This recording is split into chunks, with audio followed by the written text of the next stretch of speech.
క్రీస్తునందు ప్రియమైన సహోదరి సహోదరులకు యేసుక్రీస్తు నామములో శుభములు. దేవుని యొక్క నూతనమైన కృప మీకు కలుగునుగాక. ఈరోజు దేవుడు మనకిచ్చిన మాట రూతు గ్రంథం 4వ అధ్యాయం 3వ వచనం.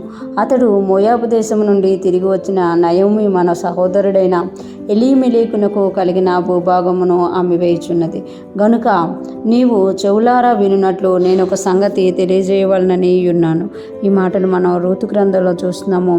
అతడు అనంటే బోయాజుగా చూడగలమంట. ఎప్పుడైతే రూతు వచ్చి తన యొక్క భూభాగము విషయంలోనూ తనను పెళ్లి చేసుకునే విషయంలోనూ తన అత్త చెప్పినట్టు చేశారో బోయాజు ఆ విషయాన్ని అందరి ముందు ఏ విధంగా అయితే పరిష్కరించాలో ధర్మశాస్త్రం దేవుని వాక్యం ఆ యొక్క భూభాగం విషయంలో ఏ విధంగా చెప్పబడిందో ఆ విషయమై అక్కడ తెలియచేసినట్టు మనం చూడగలం. అతడు మోయాబు దేశం నుండి తిరిగి వచ్చిన నయోమి మన సహోదరుడైన ఎలీమెలెకును కలిగిన భూభాగమును అమ్మివేయుచున్నది. అంటే ఒక విధవరాలు కానీ ఒక భూభాగమును అమ్మివేయాలి అని అంటే తన పిల్లలు లేనప్పుడు అది ఎవరు కొనుక్కోవాలంటే సొంతమైన బంధువులు కొనుక్కోవాలన్నమాట.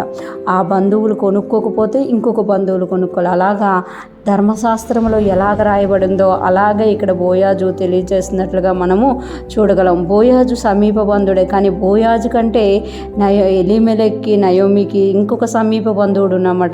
అతడు విడిపింపకపోతే బోయాజు విడిపింపవచ్చు, కానీ అతడు విడిపిస్తే అతడికే చెందాల్సి ఉంటుంది అనమాట.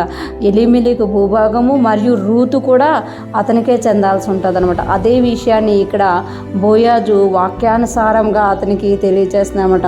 గనుక నువ్వు చెవులారా విన్నట్లు నేను ఒక సంగతిని తెలియజేయవలనని ఉన్నాను. నువ్వు చెవులారా విను. ఎందుకు అంటే ఇది వాక్యానుసారము ధర్మశాస్త్రానుసారముగా ఉంది.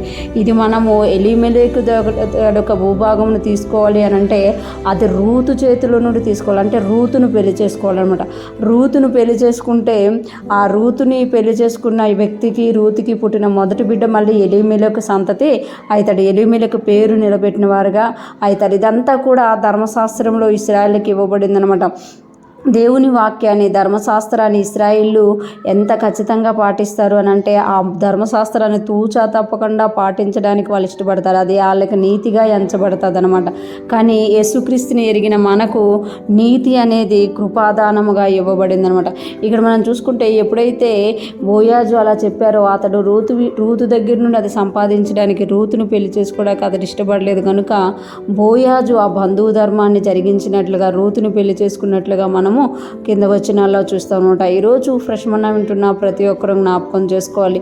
బోయాజు మనకు ఒక గొప్ప ఆదర్శంగా ఉన్నారు. ఏది చేసినా కూడా వాక్యానుసారంగా ధర్మశాస్త్రంలో ఎలా చెప్పబడిందో అలాగ చేసినట్లుగా మనము చూడగలం అనమాట. ఈరోజు ఫ్రెష్ మన్నా వింటున్న ప్రతి ఒక్కరూ కూడా మనము కూడా బోయాజులాగా ఏది కూడా మన ఇష్టానుసారంగా కాకుండా దేవుని వాక్యం ఏం చెప్తుంది, దేవుని చిత్తం ఏం తెలియచేస్తుంది అని మనం పరిశీలించి దాని ప్రకారం చేసినప్పుడు మనము కూడా దేవునిలో నిలిచి ఉన్న వారముగా ఉంటామన్నమాట. ఈరోజు మనము దేవుని వాక్యాన్ని వినేవారంగా కాకుండా దాని ప్రకారం జీవించే వారంగా ఆయన సన్నిధిలో నిత్యము నిలిచే వారంగా ఉందుముగాక. దేవుని కృప మనందరికీ తోడై ఉండి నడిపించునుగాక. ఆమేన్.